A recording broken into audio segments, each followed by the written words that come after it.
안녕하세요. 은빛 책상의 김영철입니다. 오늘도 가슴 먹먹한 사연들이 참 많이 들어왔는데요. 오늘은 저 멀리 해외 건설 현장에서 1년 만에 돌아오신 한 남편분의 기막힌 사연을 소개해 드리려 합니다. 어머, 1년 만에 귀가하셨으면 얼마나 설레셨을까요? 그런데 사연 제목이 밤마다 운동화 끈을 묶는 아내의 두 얼굴이네요. 제목부터가 심상치 않아요. 네, 맞습니다. 남편분은 아내가 밤마다 건강을 위해 조깅을 하러 나가는 줄로만 알고 그 모습이 기특해서 홈 CCTV를 보며 응원까지 하셨다는데 그 운동화가 향한 곳은 트랙이 아니었습니다. 지금부터 그 충격적인 실화 함께 누구에게나 돌아갈 집이 있다는 것은 축복이지만 40대 가장 성식 씨에게 집은 늘 손에 잡히지 않는 신기루 같은 존재였습니다. 해외 건설 현장의 뜨거운 모래바람과 싸우며 가족의 생계를 책임져 온 그는 1년에 겨우 한 번 허락되는 보름간의 휴가만을 바라보며 버텨왔지요. 그 짧은 휴가를 마치고 다시 공항으로 향할 때마다 홀로 남겨질 아내. 영숙 씨를 생각하면 발걸음이 떨어지지 않았습니다. 나 없어도 밥 잘 챙겨 먹고 문단속 잘하고요. 요즘 세상이 워낙 흉흉하니까. 성식 씨는 아내의 안전이 걱정되어 거실과 현관에 최신형 홈 CCTV를 설치해 주었습니다. 그것은 감시가 아니라 멀리 타국에서도 아내의 무사함을 확인하고 싶은 남편의 애틋한 배려이자 사랑의 징표였습니다. 영숙 씨는 그런 남편의 마음이 고마운 듯 공항으로 떠나는 성식 씨의 손을 꼭 잡으며 환하게 웃어 보였습니다. 걱정하지 말고 일 잘하고 와요. 내가 애도 아니고 집에서 조용히 지낼 테니까요. 하지만 성식 씨가 다시 지구 반대편의 거친 현장으로 돌아가 모니터를 통해 확인한 아내의 일상은 그가 알던 정적인 모습과는 사뭇 달랐습니다. 모두가 깊은 잠에 빠져들기 시작하는 밤. 11시 거실에 불이 꺼진 적막한 시간대에 아내의 방에서 불빛이 새어나왔습니다. 이윽고 문을 열고 나온 영숙 씨는 평소 즐겨 입던 단아한 옷차림이 아닌 몸매가 고스란히 드러나는 타이트한 레깅스에 화사한 형광색 바람막이를 걸치고 있었습니다. 현관에 앉아 운동화 끈을 묶는 그녀의 손놀림은 무척이나 경쾌하고 신중했습니다. 마치 생전 처음 데이트를 나가는 소녀처럼 거울을 보며 머리를 매만지고 묘한 미소를 짓는 아내의 모습에 성식 씨는 고개를 갸우뚱했죠. 영숙 씨는 가벼운 몸짓으로 현관문을 나섰고 복도 너머로 사라진 그녀는 새벽 3시가 넘어서야 흙먼지가 잔뜩 묻은 운동화를 신고 집으로 돌아왔습니다. 어떤 날은 아침동이 틀 무렵까지 아내의 모습이 보이지 않기도 했습니다. 컴컴한 거실을 비추는 CCTV 화면 속에서 홀로 깜빡이는 붉은 불빛만이 아내가 비운 빈자리를 묵묵히 기록하고 있었습니다. 참다 못한 성식 씨가 국제 전화를 걸어 조심스럽게 안부를 물었을 때 영숙 씨의 대답은 너무나 태연하고 자연스러웠습니다. 아, 그 CCTV 보셨나 보네요? 자기 없으니까 밤에 잠도 안 오고 몸도 찌푸듯해서 조깅을 좀 시작했어. 낮에는 볕이 너무 뜨겁잖아요. 밤 공기 마시면서 한두 시간 뛰고 오면 땀도 나고 잠도 잘 오더라고요. 아내의 목소리는 평소처럼 차분했고 오히려 건강을 관리하기 시작했다는 말에 성식 씨는 미안한 마음까지 들었습니다. 그래도 새벽은 너무 위험하지 않나? 조심해서 다녀요. 무슨 일 생길까봐 내가 마음이 안 놓여. 남편의 걱정 어린 당부에도 아내의 밤 외출은 멈추지 않았습니다. 오히려 시간이 갈수록 그녀의 외출복은 더욱 화려해졌고 집을 나서는 발걸음은 점점 더 서둘러지는 듯 보였습니다. 성식 씨는 모니터 속에서 멀어지는 아내의 뒷모습을 보며 그것이 건강을 위한 정직한 땀방울일 것이라 굳게 믿었습니다. 아내가 밤마다 운동화 끈을 조여매며 달려간 곳이 숨가쁜 트랙 위가 아니라 불과 몇백 미터 떨어진 이웃. 남자의 은밀한 침실이라는 사실은 꿈에도 상상하지 못한 채 말이죠. 그녀가 현관문을 나설 때 짓던 그 설레는 미소는 남편을 향한 안심이 아니라 금지된 욕망을 향해 달려가는 한 여자의 은밀한 환희였습니다. 지구 반대편에서 아내의 안전만을 기도하던 성식 씨의 신뢰는 그렇게 매일 밤 조금씩 모래성처럼 허물어지고 있었습니다.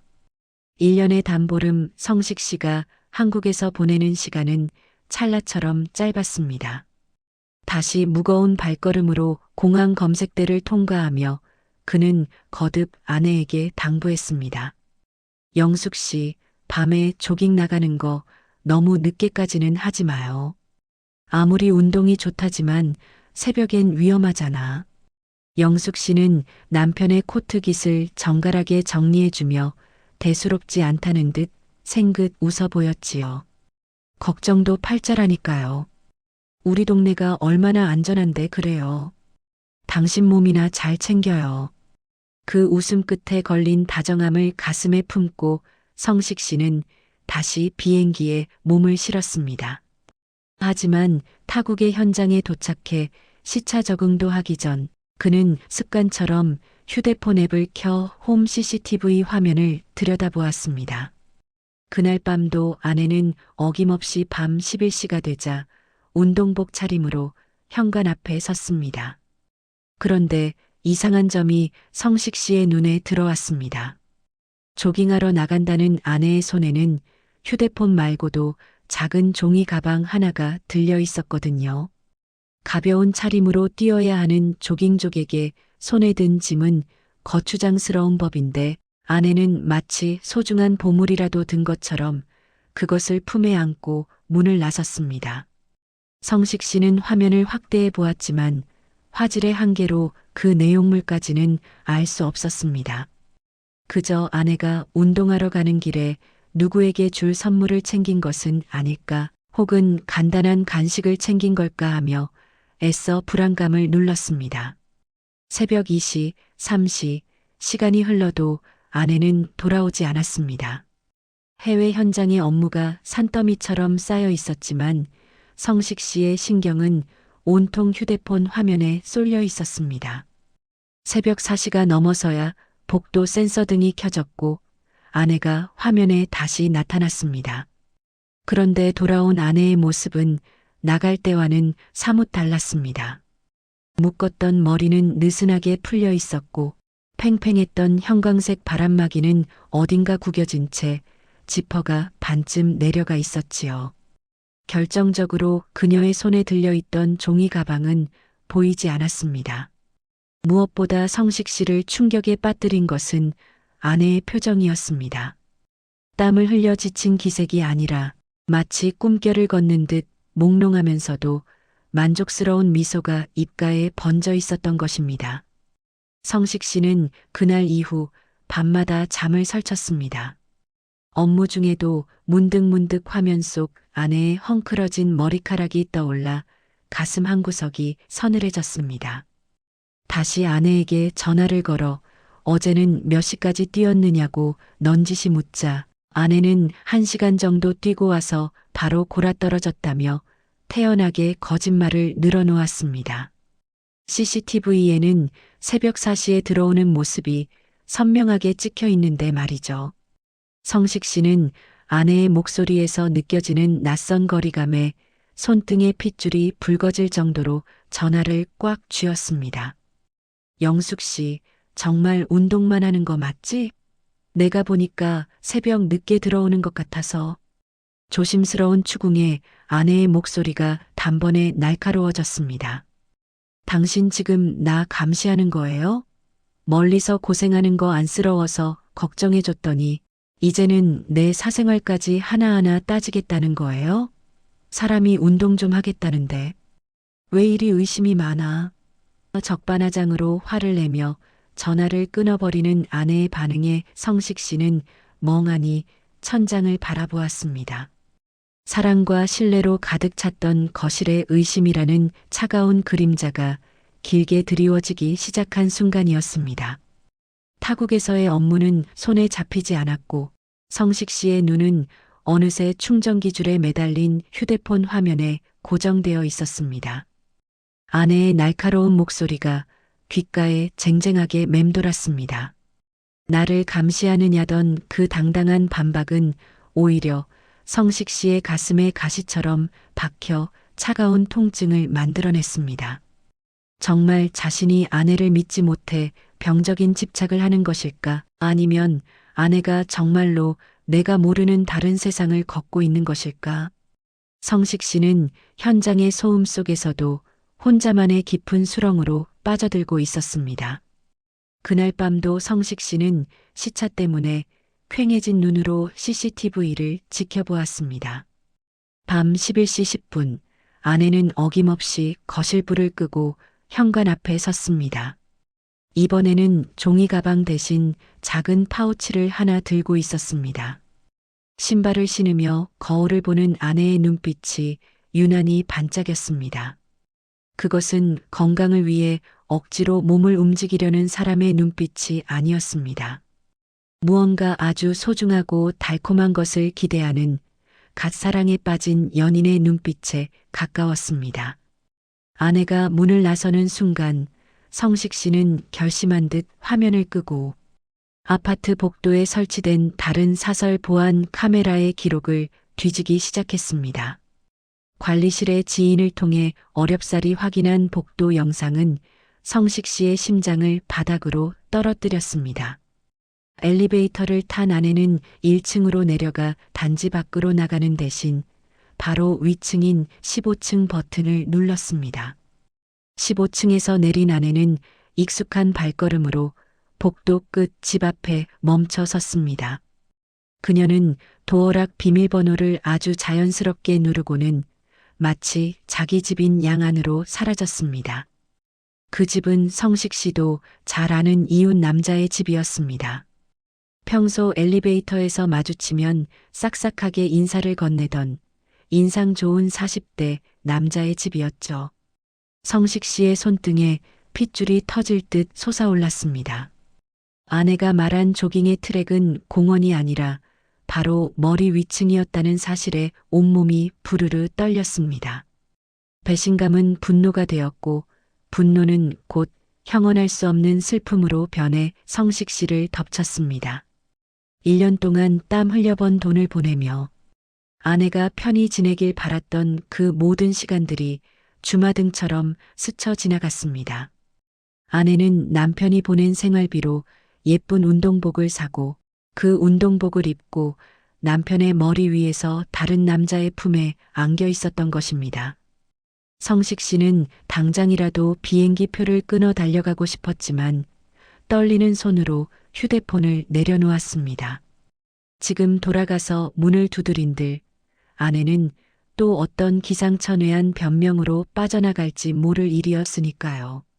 그는 어둠 속에서 눈을 감았습니다. 뜨거운 눈물이 뺨을 타고 흘러내렸습니다. 아내가 묶었던 그 운동화 끈은 사실 성식 씨와의 신뢰라는 매듭을 풀기 위한 준비였다는 것을 이제는 인정해야만 했습니다. 그때였습니다. 책상 위에 놓인 휴대폰이 짧고 강한 진동을 울리며 낯선 번호로부터 메시지 한 통을 토해냈습니다. 밤 공기가 차갑게 가라앉은 타국의 숙소에서 성식 씨는 뜬 눈으로 밤을 지새웠습니다.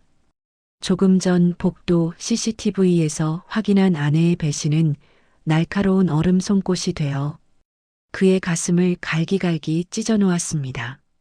어떻게 그럴 수 있을까?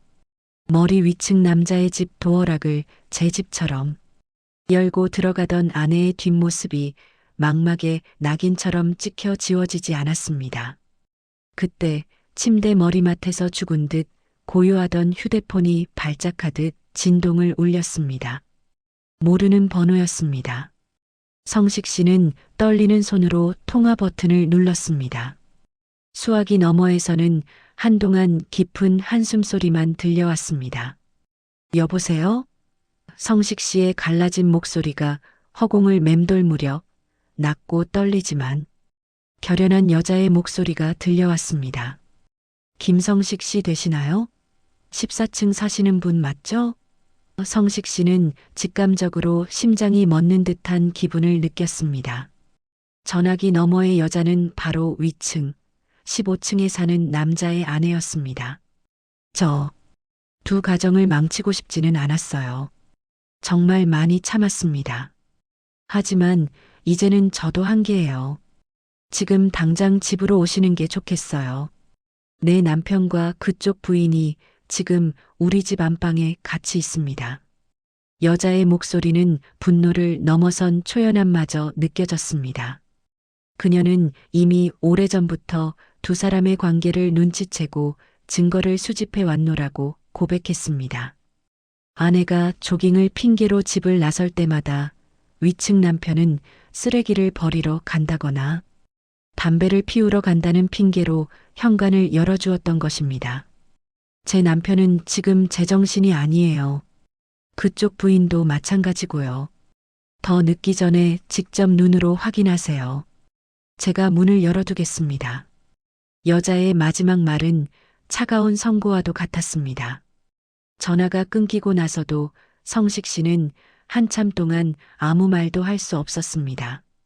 눈앞이 하얗게 전멸하며 숨이 턱 끝까지 차올랐습니다. 1년 동안 먼지 구덩이 속에서 가족을 위해 헌신했던 자신의 삶이 거대한 농담처럼 느껴졌습니다. 그는 주저없이 공항으로 향하는 택시를 잡았습니다. 현장 소장에게는 부모님이 위독하시다는 짧은 거짓말을 남긴 채였습니다. 비행기를 타고 오는 10시간 동안 성식 씨는 단 한순간도 눈을 감지 못했습니다. 머릿속에서는 아내의 웃음소리와 위층 여자의 울먹이는 목소리가 뒤섞여 지옥 같은 소음을 만들어냈습니다. 한국 땅에 발을 디딘 성식 씨의 눈은 핏발이 서 있었습니다. 집으로 향하는 택시 안에서 그는 아내에게 전화를 걸었습니다. 어디야? 성식 씨의 물음에 아내는 평소와 다름없이 나긋나긋한 목소리로 답했습니다. 어디긴요, 집이죠. 방금 조깅하고 들어와서 씻으려던 참이었어요. 왜요? 목소리가 왜 그래요? 아내의 너무나도 완벽한 거짓말에 성식 씨는 헛웃음이 터져 나왔습니다. 그래, 씻고 기다려. 금방 갈 테니까. 성식 씨는 주먹을 꽉 쥐었습니다. 아내가 조깅화를 신고 달려갔던 그 끝에 이제는 자신이 서 있을 차례였습니다. 인천공항에서 대구집까지 향하는 길은 멀고도 험난했습니다. 성식 씨의 심장은 아스팔트 위를 달리는 타이어 소리에 맞춰 거칠게 요동쳤습니다. 아파트 단지에 들어서자 익숙한 가로등 불빛이 보였지만 평소처럼 포근하게 느껴지지 않았습니다. 오히려 그 불빛은 아내의 기만적인 조깅 코스를 비추는 잔인한 감시등 같았습니다. 성식 씨는 14층 자신의 집이 아닌 한층 더 위인 15층 복도에서 엘리베이터 문을 열었습니다. 복도는 숨소리조차 들리지 않을 만큼 정적에 휩싸여 있었습니다. 하지만 그 정적 아래에는 폭풍 전야의 서늘함이 감돌았습니다. 복도 끝 1502호 위층 여자가 말한 대로 현관문은 아주 미세하게 틈이 벌어져 있었습니다.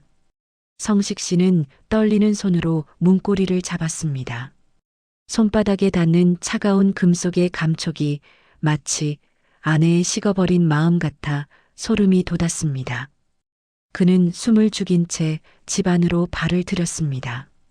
거실은 어두웠지만 안방 문틈 사이로 새어나오는 희미한 조명과 함께 나지막한 웃음소리가 들려왔습니다. 자기야, 정말 내일이면 그 사람 다시 현장으로 가는 거야? 응, 이제 1년은 또 편하게 볼 수 있어. 그 사람은 바보같이 내가 진짜 조깅하느라 살 빠진 줄 안다니까. 수화기 너머로만 듣던 아내의 나긋나긋한 목소리였습니다. 하지만 그 내용은 성식 씨의 영혼을 도려내는 칼날이었습니다. 아내는 남편의 헌신을 조롱하며 자신의 외도를 건강관리로 포장한 채 내연남과 농밀한 대화를 나누고 있었습니다. 성식 씨는 더 이상 참지 못하고 안방문을 거칠게 걷어찼습니다. 쾅 하는 소리와 함께 문이 열리자 침대 위에 엉켜있던 두 남녀의 비명 섞인 경악이 공중을 갈랐습니다. 아내 영숙 씨는 귀신이라도 본 듯 사색이 되어 이불로 몸을 가렸습니다. 조깅할 때 입는다던 그 화사한 형광색 바람막이는 방바닥에 허물처럼 벗겨져 있었습니다. 옆에 있던 남자는 당황해 어쩔 줄 모르며 옷가지를 챙기기 바빴습니다. 성식 씨는 분노로 시야가 붉게 물드는 것을 느꼈습니다. 조깅? 새벽까지 땀 흘리며 뛴다더니 여기서 이러고 있었어? 성식 씨의 포효에 영숙 씨는 입술을 달덜 떨며 아무 말도 하지 못했습니다. 그때 거실 구석에서 차가운 표정의 한 여자가 걸어 나왔습니다. 제보 전화를 했던 위층 아내였습니다. 위층 여자는 무너져 내린 성식 씨를 향해 담담하지만 서글픈 눈빛을 보냈습니다. 직접 보시니까 어떠세요? 저도 처음엔 믿고 싶지 않았어요. 성식 씨는 아내를 바라보았습니다. 평소 단아하고 정숙했던 아내의 얼굴은 이제 추악한 욕망의 가면을 쓴 낯선 이의 얼굴이었습니다. 1년 내내 타국에서 가족을 위해 모래바람을 마셨던 자신의 시간이 아내의 신발, 밑창에 묻은 흙먼지보다도 가치 없게 느껴졌습니다. 성식 씨는 비틀거리며 방을 나왔습니다. 아내의 변명 섞인 울음소리가 등 뒤에서 들려왔지만 그것은 더 이상 그에게 어떤 울림도 주지 못하는 소음일 뿐이었습니다. 폭풍 같은 밤이 지나고 찾아온 아침은 잔인할 만큼 평온했습니다. 성식 씨는 14층 자신의 집 거실 소파에 미라처럼 앉아 있었습니다. 밤새 현관문은 수없이 열리고 닫혔습니다. 무릎을 꿇고 빌던 아내의 울음소리, 잘못했다며 바짓가랑이를 붙잡던 그 축축한 손길, 그리고 이내 본색을 드러내며 당신이 나를 외롭게 하지 않았느냐고 쏘아붙이던 그 악에 바친 목소리들이 거실 벽면에 부딪혀 산산조각 났습니다. 성식 씨는 대꾸할 기운조차 없었습니다. 그저 거실 한 구석에서 여전히 붉은 눈을 깜빡이며 작동 중인 CCTV 카메라를 멍하니 바라볼 뿐이었죠. 아내 영숙 씨는 헝클어진 머리를 대충 쓸어넘기며 짐을 싸기 시작했습니다. 그래요. 차라리 잘 됐네. 나도 매일 밤 운동화 끈 묶으면서 가슴 졸이는 거 지긋지긋했으니까. 어제의 공포는 어디 갔는지 아내의 말투에는 가시 돋친 냉담함이 서려 있었습니다. 성식 씨는 아내가 챙기는 짐가방 속에서 낯익은 물건들을 보았습니다. 자신이 해외 면세점에서 고심해서 골랐던 화장품, 기념일마다 보내주었던 명품 가방들, 그 모든 정성이 배신의 도구가 되어 돌아왔다는 사실에 성식 씨는 구역질이 올라왔습니다. 헌신하면 헌신짝이 된다는 세간의 말이 자신의 이야기가 될 줄은 꿈에도 몰랐습니다. 성식 씨는 떨리는 손으로 식탁 위에 이혼 서류를 올려두었습니다. 법원에서 봅시다. 당신이 그토록 사랑했던 그 조깅의 대가가 얼마나 비싼지 똑똑히 보여줄 테니까. 성식 씨의 목소리는 낮고 낮았지만 그 안에는 서슬퍼런 분노가 담겨 있었습니다. 영숙 씨는 잠시 멈칫하는 듯 하더니 이내 코웃음을 치며 현관문을 나섰습니다. 그녀가 마지막으로 신고 나간 것은 역시나 그 화사한 운동화였습니다. 문이 닫히는 소리가 거대한 절벽이 무너지는 소리처럼 거실을 울렸습니다. 혼자 남겨진 집안에서 성식 씨는 휴대폰에 저장된 블랙박스 영상과 CCTV 기록들을 하나씩 정리하기 시작했습니다. 변호사에게 보낼 증거 자료들을 분류하며 그는 아내가 위층으로 향하던 그 수많은 밤을 다시 마주해야 했습니다. 화면 속 아내는 매일 밤 설레는 발걸음으로 집을 나섰고 그때마다 성식 씨는 해외에서 그녀의 건강을 빌며 흐뭇한 미소를 지었었죠. 자신의 신뢰가 얼마나 눈멀고 귀먹은 것이었는지 깨달을 때마다 가슴을 후벼 파는 통증에 숨이 막혔습니다. 창밖으로는 어느새 노을이 지고 있었습니다. 1년에 한 번 아내와 함께 저녁 노을을 보며 삼겹살에 소주 한 잔을 기울이는 것이 인생의 유일한 낙이었던 성식 씨였습니다. 하지만 이제 그에게 남은 것은 텅 빈 집과 서늘한 배신감, 그리고 법적 절차를 알리는 차가운 문자 메시지들 뿐이었습니다. 성식 씨는 식탁 위에 놓인 아내의 컵을 바닥으로 쓸어버렸습니다. 요란한 파편 소리와 함께 20년 가깝게 쌓아 올린 신뢰의 모래성은 흔적도 없이 무너져 내리고 있었습니다. 가정법원 복도에 감도는 공기는 에어컨 바람보다 더 차갑고 예리했습니다. 성식 씨는 빳빳하게 다려진 정장 차림으로 딱딱한 의자에 앉아 자신의 이름이 불리기를 기다렸습니다. 1년 중 가장 뜨거운 햇볕이 내리쬐는 여름이었지만 그의 마음속에는 서리빨 같은 한기만 가득했습니다. 저 멀리 복도 끝에서 익숙한 구두 소리가 들려왔습니다. 고개를 들어보니 영숙 씨가 변호사와 함께 걸어오고 있었습니다. 밤마다 신던 그 화려한 운동화 대신 오늘은 차분한 정장의 높은 굽의 구두를 신고 있었습니다. 두 사람의 시선이 허공에서 부딪혔습니다. 예전 같으면 밥은 먹었느냐며 서로의 안부를 챙겼을 그 눈빛에는 이제 경멸과 증오만이 서려 있었습니다. 영숙 씨는 성식 씨를 외면한 채 변호사 뒤로 몸을 숨기듯 걸어갔습니다. 법정 문이 열리고 조정관 앞에 마주 앉은 두 사람 사이에는 거대한 강이 흐르는 듯 했습니다. 성식 씨 측 변호사가 제출한 증거 자료들이 테이블 위에 하나둘 놓이기 시작했습니다. CCTV 영상 캡처본, 위층 여자의 진술서, 그리고 아내가 밤마다 위층 남자의 도어락을 누르던 순간의 선명한 사진들이었습니다. 피청구인은 조깅을 핑계로 거의 매일 밤 이웃 남성과 부적절한 관계를 맺어왔습니다. 이는 민법상 명백한 이혼 사유이며 청구인이 입은 정신적 고통은 금전으로 환산할 수 없을 정도입니다. 변호사의 냉정한 목소리가 법정 안을 울렸습니다. 영숙 씨는 고개를 숙인 채 손가락만 만지작거렸습니다. 하지만 반격은 예상치 못한 곳에서 시작되었습니다. 영숙 씨 측 변호사가 입을 열었습니다. 피청구인의 외도는 인정합니다만 그 원인에는 청구인의 유기방임도 있었습니다. 1년의 대부분을 해외에서 보내며 아내를 정서적으로 방치한 책임이 큽니다. 그 말을 듣는 순간 성식 씨의 가슴 속에서 뜨거운 것이 울컥 치밀어 올랐습니다. 방치라고요? 내가 누구 때문에 그 먼 타국에서 모래바람 마시며 고생했는데 당신 입으로 직접 말해봐. 내가 보낸 돈으로 운동복 사고 화장품 사고 그 남자랑 맛있는 거 먹으러 다닐 때 내 생각 한 번이라도 했어? 성식 씨의 목소리가 법정의 엄숙함을 깨고 터져나왔습니다. 조정관이 제지했지만 성식 씨의 분노는 멈추지 않았습니다.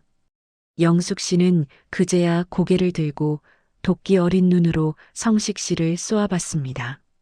그래, 돈만 보내면 다인 줄 알았지? 나도 사람이야. 외롭고 힘들 때 당신은 늘 없었잖아. 아내의 뻔뻔한 항변에 성식 씨는 헛웃음을 지었습니다. 외로움이 배신의 면죄부가 될 수 있다고 믿는 아내의 모습에서 그는 자신이 사랑했던 여자의 마지막 흔적조차 지워버렸습니다. 조정은 결렬되었고 결국 재판을 통해 위자료와 재산 분할을 결정하기로 했습니다. 법정을 나서는 성식 씨의 어깨 위로 무거운 피로감이 몰려왔습니다. 1년에 한 번 돌아오는 남편을 기다리던 아내와 그런 아내를 위해 온 청춘을 바쳤던 남편. 두 사람의 20년 세월은 이제 법전의 조항과 판결문 속에 갇힌 채 차갑게 식어가고 있었습니다. 모든 법적 절차가 끝난 뒤 성식 씨가 마주한 것은 지독한 정적뿐이었습니다. 아내가 쓰던 화장대 위에 자잘한 소품들이 사라지고 신발장 한 구석을 화사하게 채웠던 그 조깅화들이 빠져나간 자리는 생각보다 깊고 넓은 구멍이 되어 그를 응시하고 있었습니다. 20년 가까이 누군가의 온기로 채워졌던 집안은 이제 차가운 시멘트 벽의 냉기만을 토해내고 있었죠. 성식 씨는 텅 빈 거실 한복판에 서서 자신이 지키려 했던 가정이 얼마나 허망한 것이었는지 다시금 뼈저리게 느꼈습니다. 그는 습관적으로 TV 옆에 놓인 CCTV 모니터를 켰습니다. 이제 더 이상 밤늦게 집을 나서는 아내의 모습은 찍히지 않습니다. 화면 속 현관문은 굳게 닫힌 채 미동도 없었죠. 성식 씨는 녹화 목록을 뒤져 예전 영상 하나를 재생했습니다. 사건이 터지기 전 그가 해외로 떠나기 직전의 모습이었습니다. 아내는 웃으며 그의 가방에 밑반찬을 넣어주고 있었고 성식 씨는 그런 아내의 손을 꼭 잡으며 미안하다고 말하고 있었습니다. 그때의 우리는 정말 행복했던 걸까? 아니면 나만 행복하다고 믿었던 걸까? 성식 씨의 혼잣말이 빈 방안을 쓸쓸하게 울렸습니다. 베란다로 나간 성식 씨는 창밖을 내려다보았습니다. 아내가 조깅을 하겠다며 매일 밤 걸었던 그 길 위로 이제 다른 사람들이 평화롭게 걷고 있었습니다. 누군가는 건강을 위해, 누군가는 사랑하는 이와 대화를 나누며 걷는 그 평범한 길이 성식 씨에게는 영원히 지울 수 없는 배신의 상흔으로 남았습니다. 그는 아내가 남기고 간 낡은 운동화 한 켤레를 쓰레기 봉투에 담았습니다. 한때는 아내의 건강을 지켜줄 고마운 물건이라 생각했지만 이제 그것은 거짓과 기만의 상징일 뿐이었습니다. 성식 씨는 다시 짐을 싸기 시작했습니다. 이번에는 가족을 위해 돈을 벌러 가는 길이 아니라 오로지 자신만을 위한 시간을 찾아 떠나는 길이었습니다. 그는 해외 지사 근무를 정리하고 한국에서의 새로운 삶을 준비하기로 했습니다. 비록 배신으로 점철된 40대의 끝자락이었지만 더 늦기 전에 진실을 알게 된 것이 다행이라며 스스로를 다독였습니다. 믿음이 부서진 자리에 도단한 굳은 살은 아팠지만 그 덕분에 그는 이제 사람을 보는 눈과 자신을 사랑하는 법을 배우게 되었습니다. 마지막으로 집을 나서며 성식 씨는 거실의 전등을 껐습니다. 그리고 스마트폰 앱을 켜 오랫동안 자신을 괴롭히고 위로했던 홈 CCTV의 전원을 영구적으로 차단했습니다. 이제 감시할 필요도 기다릴 필요도 없으니까요. 어둠이 내려앉은 거실을 뒤로하고 현관문을 닫는 성식 씨의 뒷모습은 여전히 쓸쓸했지만 어딘가 모르게 한결 가벼워 보였습니다. 현관 밖으로 나선 그의 발걸음은 더 이상 누군가의 거짓된 조깅 코스가 아닌 온전한 자신의 삶을 향해 묵직하게 나아가고 있었습니다.